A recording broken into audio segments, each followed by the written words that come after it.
विरत विवेक संपन्न पूजनीय संत समाज, सज्जनों, देवियों एवं प्यारे भाइयों, आज हम चर्चा करेंगे भाई भाई के बीच में आपसी संबंधों में कैसे मिठास, प्रेम और सौहार्दता बनी रहे और इसकी क्या उपयोगिता है। जिन भाइयों को एक ही माँ ने जन्म दिया और पाल पोष करके उन सबको बड़ा किया, खिलाया पिलाया, एक साथ जो पढ़े लिखे, खेले खाए, घूमे टहले, बैठे, एक ही बिस्तर पर सोते थे, और जिन दोनों या तीनों चारों भाइयों को एक ही पिता ने अपने कंधों पर ढोया और मम्मी ने चूम कर प्यार से सबको बड़ा किया, वही जब बड़े होते हैं तब आपस में एक दूसरे से नफरत कैसे करने लगते हैं, एक दूसरे के साथ घृणा एवं विवाद तथा बैरी कैसे बन जाते हैं और दूसरे को दुश्मन कैसे मानने लगते हैं। क्या कारण है? आखिर सबको तो वैसे ही प्रेम मिला था, सबको तो वैसे ही सारी भूमिकाएं मिली थी, लेकिन फिर भी एक दूसरों के साथ ऐसी दूरी और ऐसे मन में विषैली भावनाएं तैयार कर लेना। निश्चित ही ऐसा हो सकता है जब मन में घृणित स्वार्थ उत्पन्न होता है, अहंकार बढ़ता है और स्वार्थ बुद्धि, भोग बुद्धि बढ़ती है, तो फिर ऐसा हो जाता है। फिर अपने भाई दूर लगने लगते हैं और वे बड़े बैरी लगने लगते हैं, और दूर के लोग भी वो अच्छे लगने लगते हैं। इसलिए ज़रूरत है कि अपने मन की भावनाओं को पवित्र बना करके हम रखें। जब हम एक दूसरों के साथ निस्वार्थ की भावना, त्याग, विनम्रता, सरलता, भाई की कीमत समझेंगे, और फिर हमारे परिवार का ये संस्कार है, माता पिता की ये देन है कि हम सब प्रेम से रहें, संत गुरुजनों का आदेश है, और भारतीय संस्कृति के मूल में ये बातें समाई हुई है कि महाराज श्री राम हिंदू परंपरा के गृहस्थी जीवन में रहने वाले लोगों के लिए एक महान आदर्श हैं। चार भाई महाराज श्री राम, भैया भरत और भैया लक्ष्मण और शत्रुघ्न, ये चारों में एक दूसरे से बढ़ कर के सबका प्रेम है। जहाँ भरत के लिए राम का प्यार है, तो उसी तरफ भरत के मन में महाराज श्री राम के लिए अपार श्रद्धा है।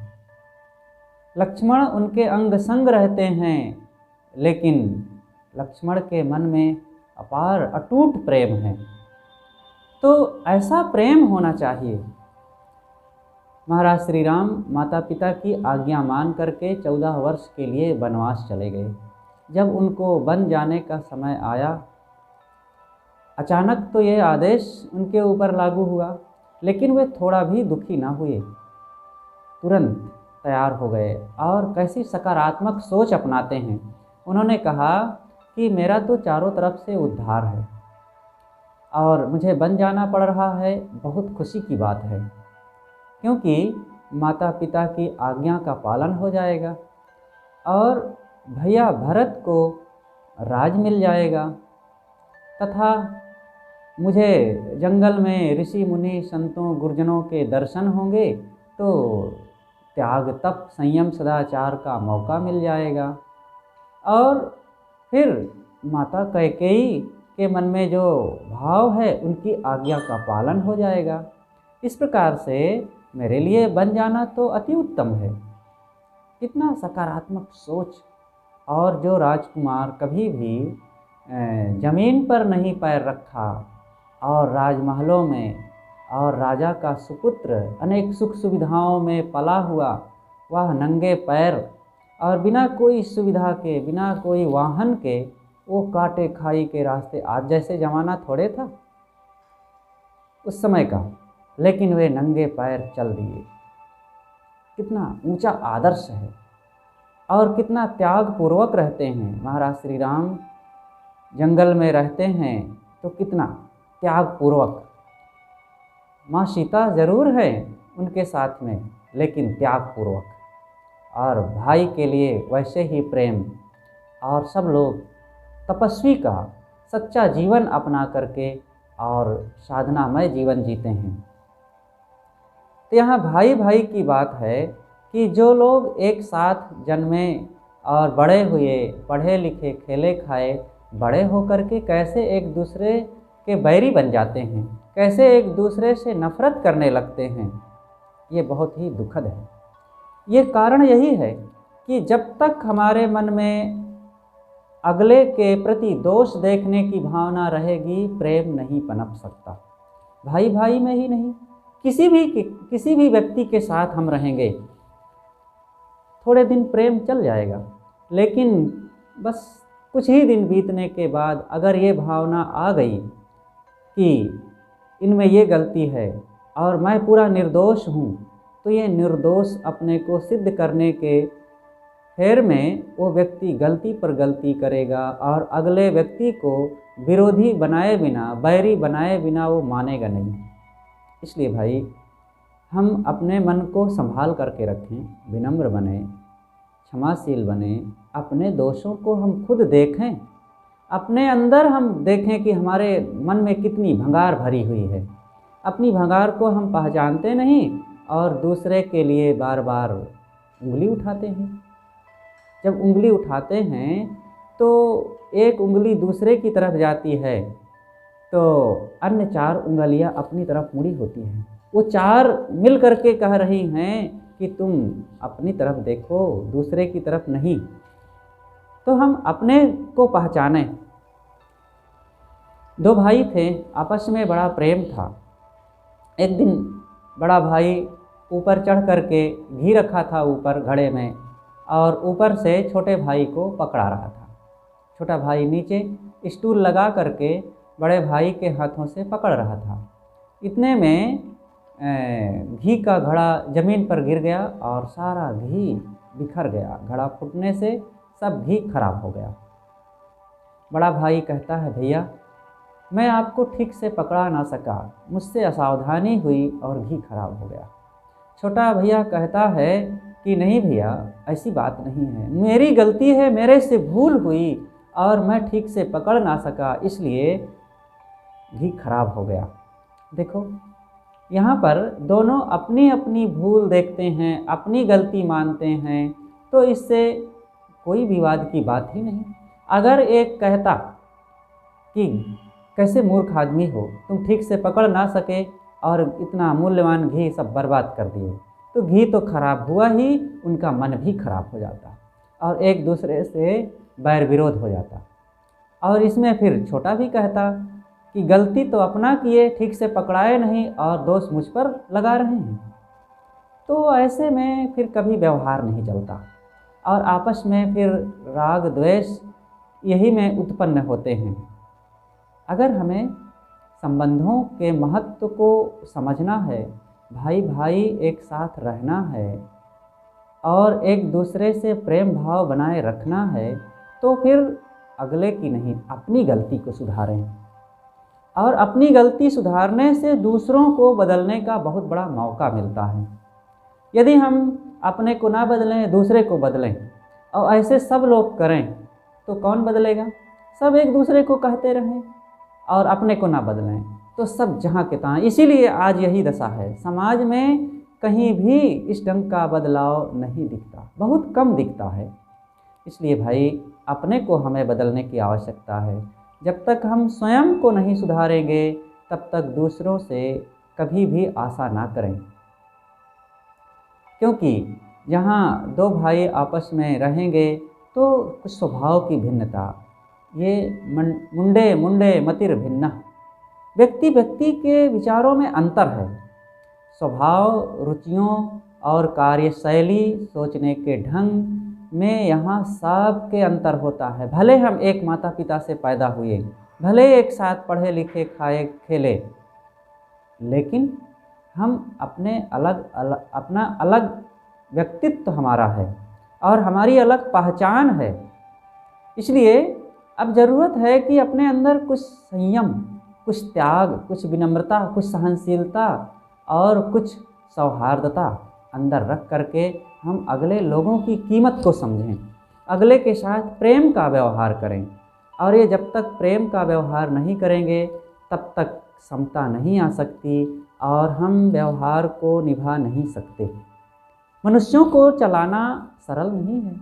हम हजार गाय, बैल, घोड़े, गधे और भेड़ बकरियां पाल लें और हाथी तथा ऊंट पाल लें, उनको चारा दे दें, पानी दे दें, रहने की जगह दे दें, वे रहेंगे, कोई उनसे शिकायत नहीं मिलेगी और बड़े प्रेम से वे रह लेंगे।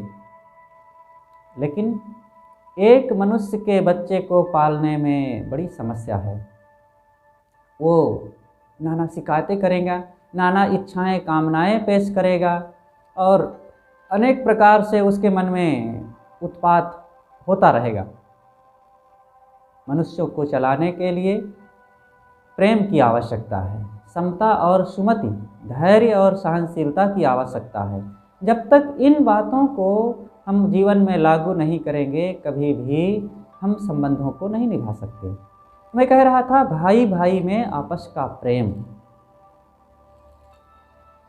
कुछ लोग होते हैं, वे कहते हैं कि हम दुश्मन से बात कर लेंगे लेकिन भाई से बात नहीं करेंगे, ये भाई नहीं हमारा दुश्मन है। ऐसी बात जब कोई मन में रखेगा और इस ढंग से सोचेगा तो क्या वो कभी किसी के साथ प्रेम से रह सकता है?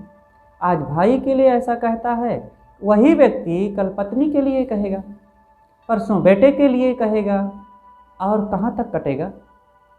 ये सब के लिए। और ऐसे लोग ही घर में, परिवार में, समाज में नरक करते हैं। ऐसे ही समझ बुद्धि वाले माता पिता को दुख देते हैं और यही लोग पति पत्नी में आपस में झगड़ते हैं और पिता पुत्र में कलह करते हैं। और कहीं ऐसे लोग साधु हो गए ना तो संत समाज में जाकर के भी वहाँ भी ये तांडव करते हैं। इसलिए ज़रूरत है कि प्रेम, समता, सुमति, जब तक सच्चे विचारवानों, विवेकवानों की संगत नहीं मिलेगी और अपने जीवन को बदलने के लिए हमारे मन में निश्चय नहीं होगा और अपने अंदर हम अपनी गलतियों को पहचानेंगे नहीं, तब तक नहीं बदला जा सकता है। इसलिए आवश्यकता है कि हम स्वयं को बदलने के लिए निश्चय करें और जब तक ये नहीं होगा तब तक हमारे जीवन में कभी बदलाव आ ही नहीं सकता है। केवल बातों को कहते रहने से, दूसरों को सुनाते समझाते रहने से और धन कमाते, खाते पीते, भोगते, भागते, दौड़ते, ये सबसे स्वभाव नहीं बदलता है। स्वभाव बदलने के लिए कुछ अलग ही हमें साहस, निश्चय और विचार की आवश्यकता है। इसलिए हम उन चीज़ों को भी अपनावें। चीज़ों का इकट्ठा हो जाना, अनेक सुख सुविधाएं बटोर लेना और बड़ा घर, गाड़ी और नाना प्रकार की संपत्ति को पा जाना, ये अलग चीज़ है। और सही मन, सच्ची समझ और अंदर से प्रसन्न चित्त होना, ये बिल्कुल अलग चीज़ है। हो सकता है कि हमारे पास बहुत धन हो जाए, लेकिन ज़रूरी नहीं है कि बड़ा ऐश्वर्य हो जाने से हमारा चित्त भी प्रसन्न हो। और हो सकता है कि हमारे पास कुछ ना हो, लेकिन अगर सच्ची साधना है, सच्चे लोगों की संगति है, सही ढंग से हम जीवन जीने के तरीके अपनाते हैं, मन में प्रेम, पवित्रता, शांति, त्याग और वैराग्य है, तो चीज़ों की कमी होते हुए भी, चीज़ों का अभाव होते हुए भी, साधारण कपड़े, सूखी रोटी और झोपड़ी में रहते हुए भी मन प्रसन्न हो सकता है। आज यही तो कमाई नहीं हो रही है। जिस चीज़ की कमाई की जाती है वो बढ़ रहा है। आज लोगों को बड़ी चिंता है, धन मिले, घर मिले, चीज़ें मिले, गाड़ी मिले, मोबाइल मिले और खूब चमक दमक मिले, मान सम्मान, पद प्रतिष्ठा मिले, तो मिल रहा है। शांति की चिंता नहीं है, मन की प्रसन्नता मिले, संबंधों में मिठास मिले, भाई भाई, पिता पुत्र, पति पत्नी और सास बहू, देवरान जेठान जो जहाँ हैं आपस में हंसते हुए प्रेम, प्रसन्नता, शांति, सद्भाव से स्वर्ग हम घर में उतारें, ऐसा कितने लोगों की सोच है। 4 लोगों का इकट्ठा रह पाना कितना कठिन है। पति पत्नी हैं, बेटा है, शादी हुई, बस थोड़े दिनों में अलग होने का समय आ जाता है। तो ऐसी सोच अपनाएंगे अगर, इतना एकाकी जीवन जिएंगे बिना वैराग के, वैराग करना तो अच्छी चीज़ है, ये बहुत ऊंची दशा है मन की। और उनके अंदर तो प्रेम और सच्ची समझ आने के बाद ही ये बात आती है। लेकिन ये लोग जो माता पिता से दूर हो करके, ये तो वैराग नहीं है, जड़ाध्यास है, विषयाध्यास है उनका। इसलिए ऐसे लोग माता पिता से दूर हो रहे हैं। कोई हमें टोक ना सके, कोई हमारी बातों पर कमेंट्स ना कर सके, और हम मनमानी खावें, सोवें, घूमें, टहलें, आवें जाएं, और लोगों में बैठें उठें, गप सड़ाका करें, तो हमें कोई कुछ कहने वाला ना रहे। घर में रहेंगे तो पिताजी टोकेंगे, माँ टोकेगी, सास कहेंगी, ससुर जी कुछ कहेंगे, बड़े भैया कहेंगे, छोटे कुछ करके कह सकते हैं। तो ऐसी जहाँ पर लोगों के मन में संकुचितता है और अपने को इस ढंग से उच्छृंखल व्यवहार रख करके ये मानते हैं कि यही हमारी क्वालिटी है, ऐसी क्वालिटी बनाने वाले लोग मन से सड़े होते हैं और व्यवहार भी उनका खराब होता है, और जहाँ भी वे रहते हैं बिना कलह किए वे नहीं जी पाते हैं। वो चाहे अपनों में रहें चाहे परायों में रहें। इसलिए भाई ज़रूरत है कि अंदर मन में सद्गुणों को हम स्थान दें, संयम सदाचार को महत्व दें, धैर्य सहनशीलता को अपनावें। ये हमारे धन हैं, सच्चा धन यही है, क्योंकि इसके बिना व्यक्ति चीज़ें इकट्ठी कर सकता है, घर मकान दुकान ला सकता है, लेकिन शांति नहीं पा सकता, सुख से सो नहीं सकता और सुख से जाग नहीं सकता। सोने के लिए भी आज लोग कहाँ सोते हैं सुख से। सोते हैं तो गंदे गंदे सपने आते हैं और अर्धनिद्रा में रह जाते हैं, ठीक से नींदें नहीं लगती है, करवटें बदलते रात बीत जाती है, नींद की गोलियां खानी पड़ती है। ये जितने धनी और सेठ साहूकार और बड़े कारोबार वाले हैं और बड़े घर परिवार, बड़े जिम्मेदार जो कहलाते हैं, इनको देखो, बाहर से बड़ा दिखावा है, ठाट बाट है, लेकिन अंदर में क्लांत है उनका जीवन, मन से पीड़ित है, दुखी हैं।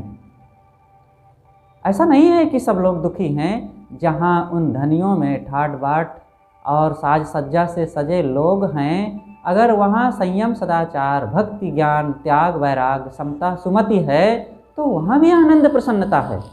ये आनंद प्रसन्नता धनियों या गरीबों की बपौती नहीं है। ये तो जो ऐसा जीवन जिएगा, जो ऐसे सद्गुण सदाचार को अपनाएगा, उनके लिए ये निश्चित है। और जो नहीं जिएगा, कोई भी हो, धनी हो गरीब हो, छोटा हो बड़ा हो, नर हो नारी, हिंदू या मुसलमान, कोई भी हो, वो मन से पीड़ित होगा ही, और वो जहाँ रहेगा दुख द्वंद्व और अशांति भोगेगा ही। इसलिए हम आपस में समता सुमति को बनाए रखें। अगर आपस में लड़ेंगे तो लड़ करके क्या पाएंगे।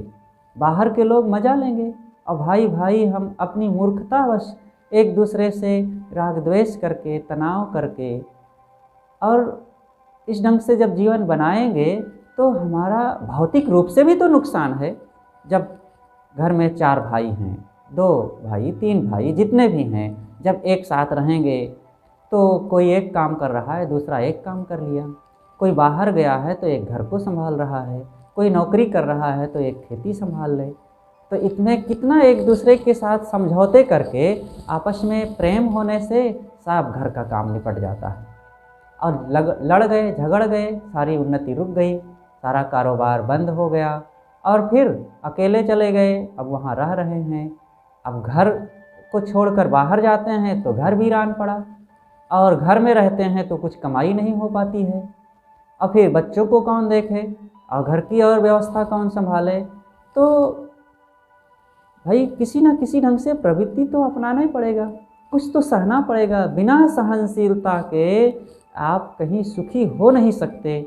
आप बाहर चले जाएं दूसरे लोगों में तो दूसरे के घर वालों की सहना पड़ेगा, जिसके यहाँ रहेंगे उनकी सहना पड़ेगा, उनके बाल बच्चे हो हल्ला करेंगे, उनकी देवियाँ आकर के कुछ आपकी टीका टिप्पणी करेंगी, सहना पड़ेगा। तो भाई जब बाहर सहना है तो अपनों में ही सहें। लेकिन नहीं, हमारा अहंकार है कि हम अपनों की नहीं सहेंगे। और ये मन का नियम है कि जिनके साथ रहा जाता है उन्हीं की बात बहुत चोट देती है। हम अकेले में रहें, अलग कहीं रहें और कोई हमें दो बात सुना जाए तो उतना मन को पीड़ा नहीं होती है।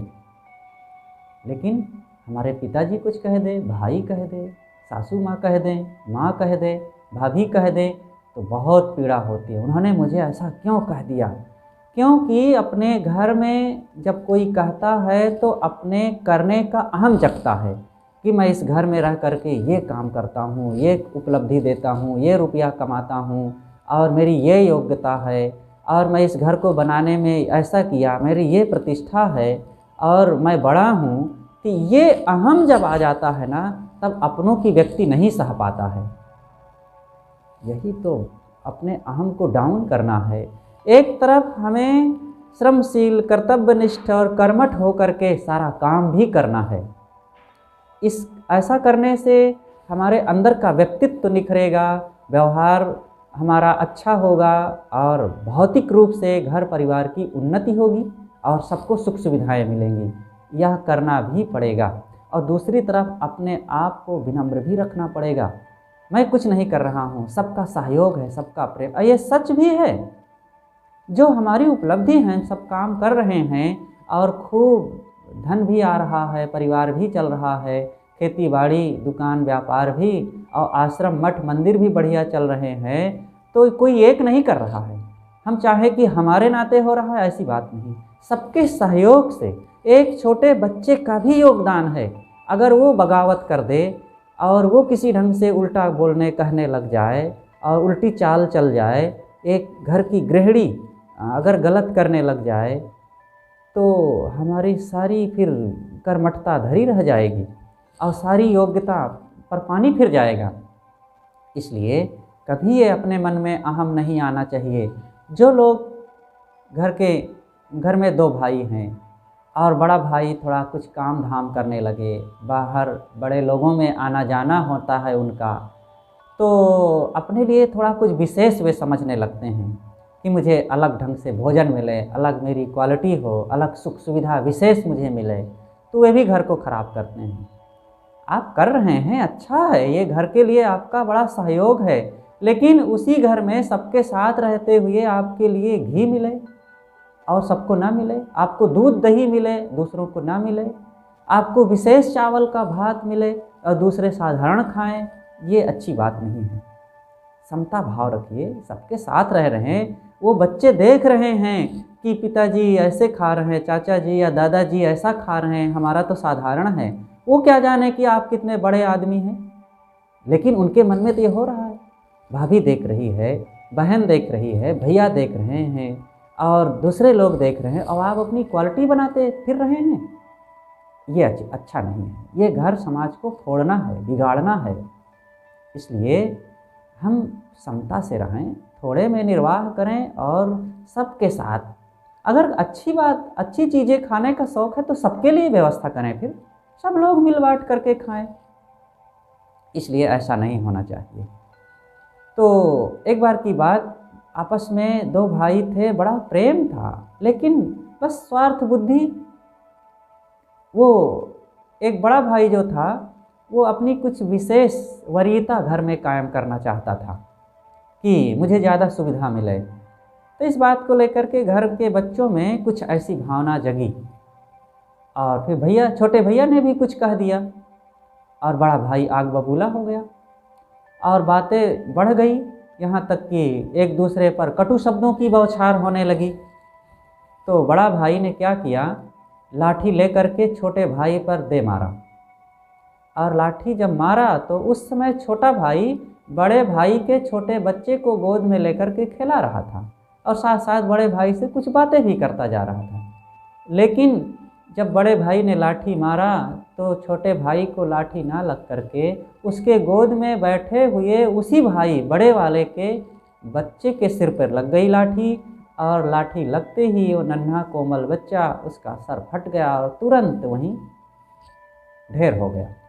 अब क्या था, उनका एक क्षण का क्रोध उनके परिवार को चौपट कर दिया और अपने ही बच्चे की हत्या कर डाला उसने। इसलिए भाई, जो भाई हृदय का एक टुकड़ा होता है, जिस माँ ने हमको जन्म दिया, और जुड़वे भाई कई बार होते हैं, एक ही माँ के पेट में एक साथ रहे और बाहर रहकर इतनी दूरी, इतनी घृणा, ये केवल हमारे मन की गंदगी है बस।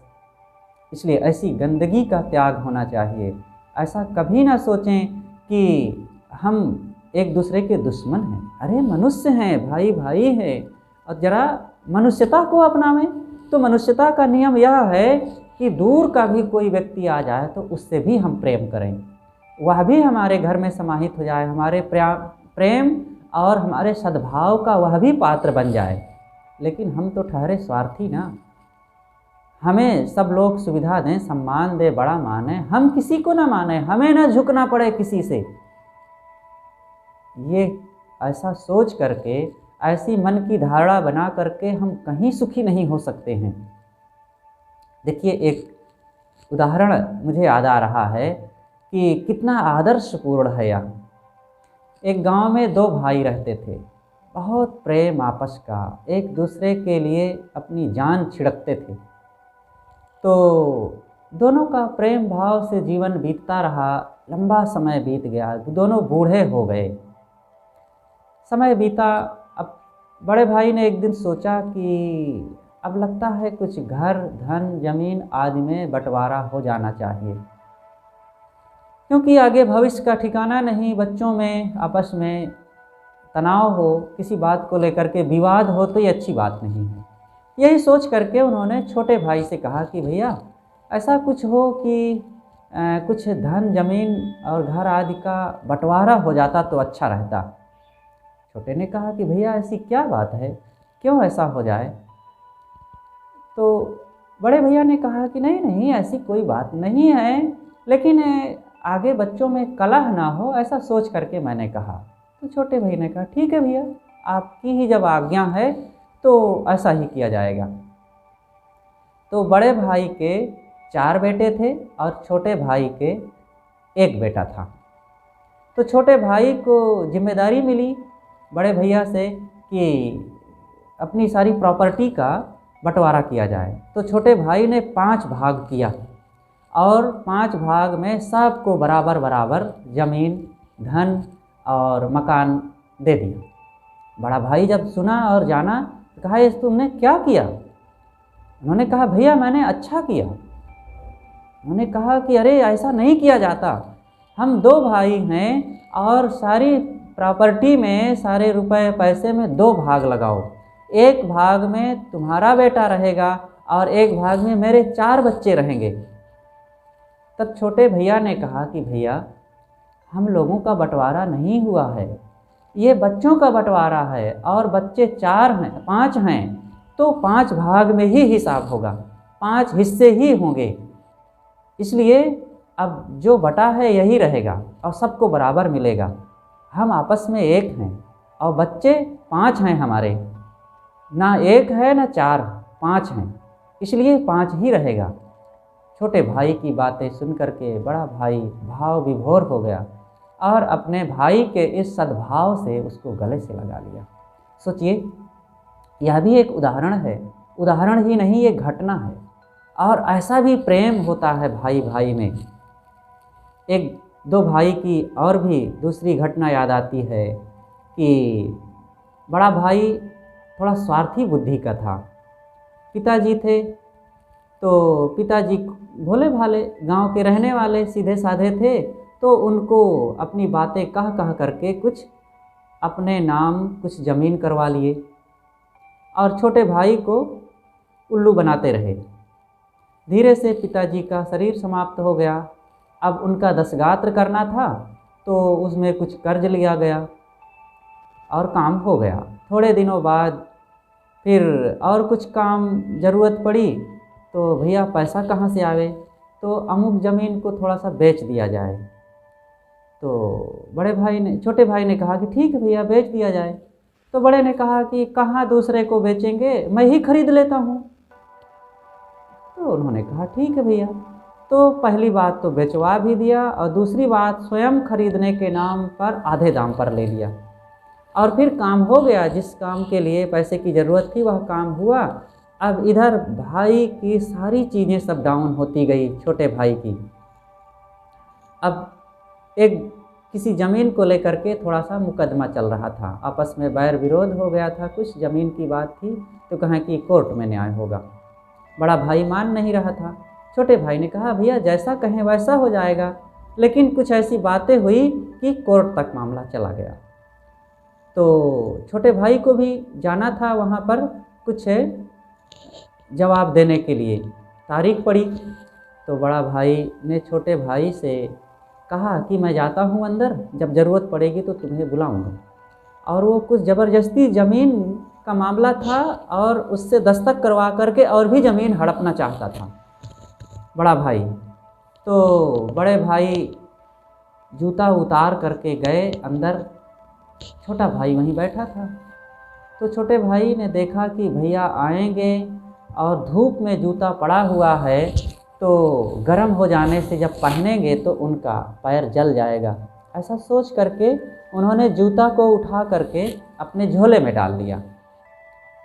और बड़ा भाई आया दस्तक कराने के लिए कि भैया अब ज़मीन में इस कागज़ पर दस्तक कर दीजिए। और फिर देखा कि जूता नहीं है। तो उन्होंने कहा कि मेरा जूता। तो छोटे भाई ने अपने थैले से जूता निकालते हुए कहा कि भैया ये आपका जूता है। इतनी बात सुन करके, देख करके बड़ा भाई तो दंग रह गया।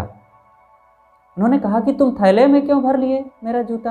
उन्होंने कहा कि भैया एक धूप के कारण बहुत गर्म हो गया था, तो मैं सोचा कि आप पहनेंगे तो आपका पैर जल जाएगा, इसलिए ऐसा सोच करके मैंने थैले में डाल लिया। बड़ा भाई ने कहा कि चलो अब घर चलते हैं। और उन्होंने कहा कि भैया दस्तक करने की बात थी, वकील ने क्या कहा? उन्होंने कहा चलो सब हो गया न्याय, कुछ ज़रूरत नहीं है वकील की। क्या बात है? उन्होंने घर में आते ही भाई को गले लगा करके ज़ोर से फूट फूट कर रो पड़ा। बड़े ने कहा कि भैया मैं तुम्हारे साथ बहुत दगाबाजी किया, और तुमको धोखा दे दे करके मैंने कितना सब ज़मीन धन आदि अपना बना लिया, लेकिन मैं तुम्हें देखता हूँ कि इतना निर्मल मन, मेरे लिए इतना प्रेम, मेरा पैर ना कहीं जल जाए, ऐसा सोच करके तुमने जूता को मेरे उठा करके अपने थैले में रख लिया। और मैं कितना एक नमक हराम अधम व्यक्ति कि तुम्हें इस प्रकार से धोखा दे रहा हूँ, तुम्हारी चीज़ों को हड़प रहा हूँ। ये है जब त्याग होता है, प्रेम होता है, तो दूसरी तरफ ऐसा कठोर पत्थर हृदय भी पिघलता है। इसलिए भाई प्रेम होना चाहिए। ये प्रेम नहीं है अगर, तो एक दूसरे से लड़ते रहेंगे, और लड़ लड़ करके धन जमीन सब चौपट करते रहेंगे, और सब बर्बाद होता रहेगा, कुछ फ़ायदा नहीं होगा। एक जगह की और घटना, सच्ची घटना, हमारे गुरुदेव जी अक्सर कहा करते थे कि दो भाई थे, बड़े प्रेम से रहें। गांव वाले कहें कि ये लोग आपस में लड़ते नहीं हैं। तो एक दिन बड़े भैया ने कहा कि भैया एक दिन हम लोग लड़ लेते हैं, गांव वालों को थोड़ा संतोष तो हो जाए। कहा ठीक है भैया। तो सामने एक ईंट रख लिए। तो बड़ा भाई कहता है कि ये ईंट मेरी है। तो छोटा भैया कहता है हाँ भैया ये तेरी है। तब बड़े कहते हैं तब कैसे झगड़ा होगा, ऐसे में कैसे लड़ेंगे? अरे तू कहा कि मेरी है, मैं कहूँ कि मेरी है, तब झगड़ा होगा। तो ये झगड़ा मेरी मेरी में होता है, और जब यह हो जाए कि तेरी है तो वहाँ कहाँ झगड़ा है। बस यही बात है। घर घर में जो झगड़े हैं, कलह हैं, पति पत्नी, सास बहू, देवरान जेठान, ननंद भावज, भाई भाई, और जहाँ भी कलह है ये मेरी मेरी में कलह होता है। और फिर सोचो ये मेरी कितने दिन मेरी रहेगी। इसलिए है मन ये मेरी मेरी को छोड़ो, मन तजु मेरी मेरी न होगी यह तेरी। जानत है पर मानत नाही, करत भजन में देरी। इसलिए ये मेरी मेरी एक दिन मेरी मेरी करते ज़मीन के अंदर चले जाएंगे और जिनको मेरी कह रहे थे वो सब यहीं रह जाएंगी। इसलिए छोड़ें ये सब। दो भाई ज़मीन का बंटवारा कर रहे थे और रस्सी फेंक फेंक कर नाप रहे थे और कहा यहाँ से मेरी है, यहाँ से मेरी है। कहा जाता है इतने में ज़मीन हंस पड़ी और कही, मूर्खों, मैं किसी की नहीं हूँ, तुम दोनों मेरे हो। हम किसके होंगे और हमारा क्या होगा?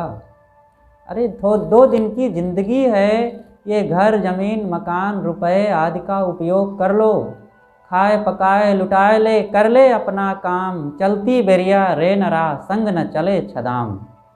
इसलिए ये कुछ साथ जाने वाले हैं नहीं। हम आपस में प्रेम से रहें, भाई भाई लड़ें ना। जो भाई दरवाजे के सामने रह रहा है, एक ही घर में रह रहे हैं, यहाँ तक कि एक दूसरे से बात नहीं करते, एक साथ बैठकर भोजन नहीं करते, एक दूसरे से नज़र मिलाते नहीं हैं और एक दूसरे महीनों बीत जाते हैं, कुछ ज़रूरत नहीं पड़ती है, ज़रूरत पड़ती है तो बोलते नहीं हैं। ये कैसा तमाशा है? अरे ज़रूरत ना हो तो भी बोल लो, कुछ हाल चाल पूछ लो, भैया कैसे हैं, तबीयत कैसी है, आज प्रसन्न कैसे नहीं लग रहे हैं, कोई दिक्कत है क्या? कुछ बोलो, कुछ बातें करो।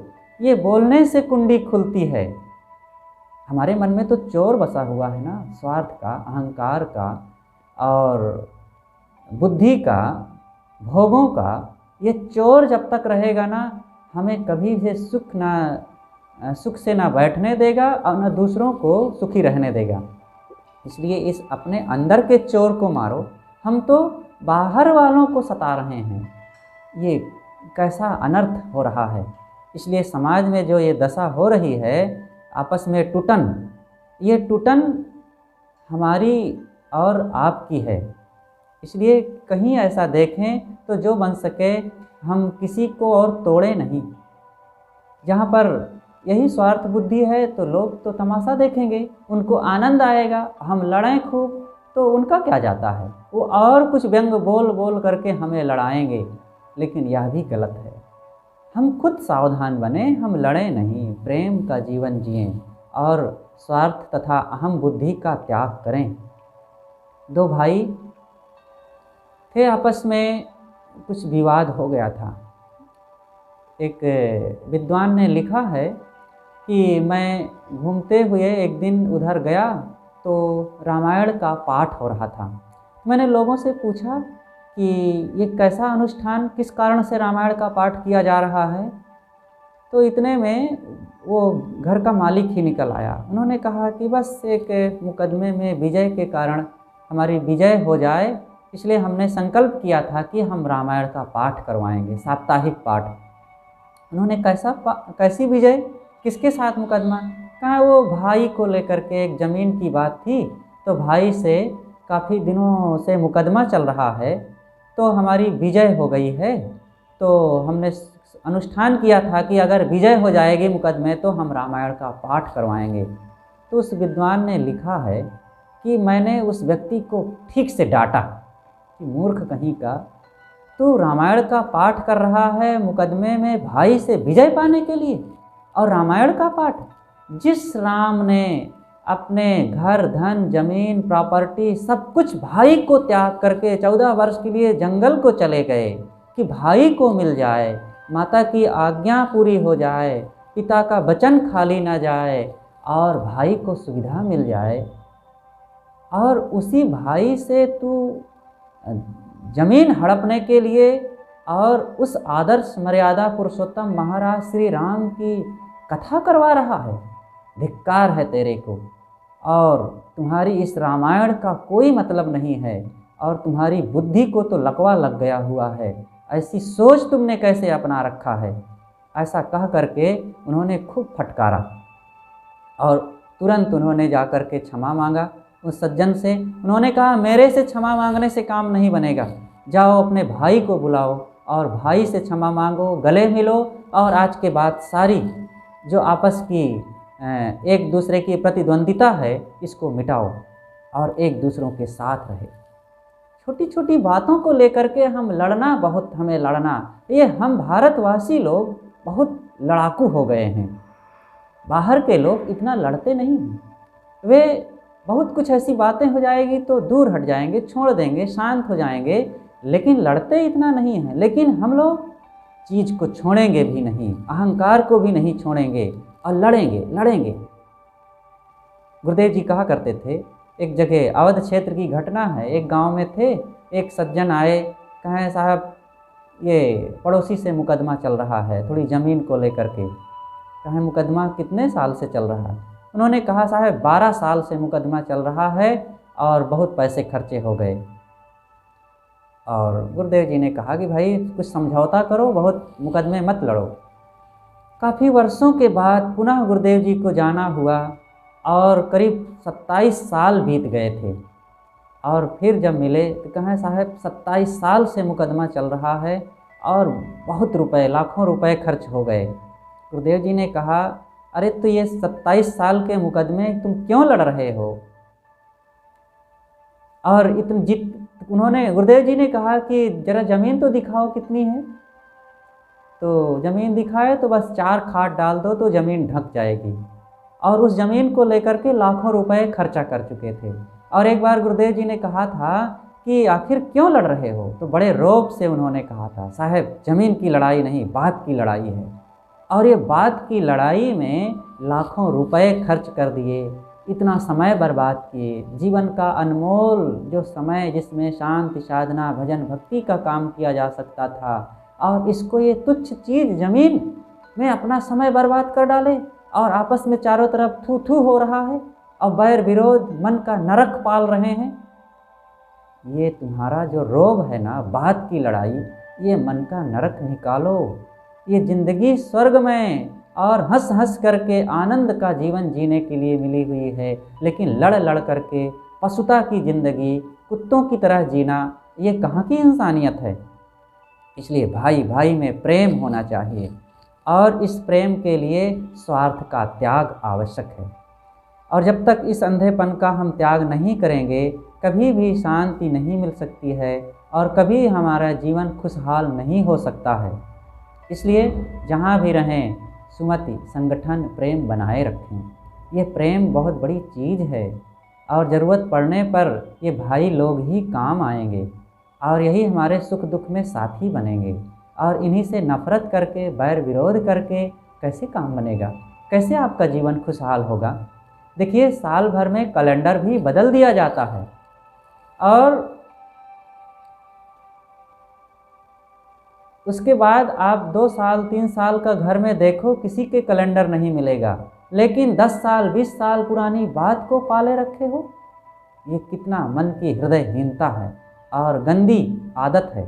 इसलिए सारे अहम को निकाल करके भाई के साथ प्रेम से रहें, समता सुमति से रहें, मेल मिलाप से रहें, जीवन को खुशहाल बनावें और सब लोग मिलजुल करके सत्संग भजन में मन को लगाओ।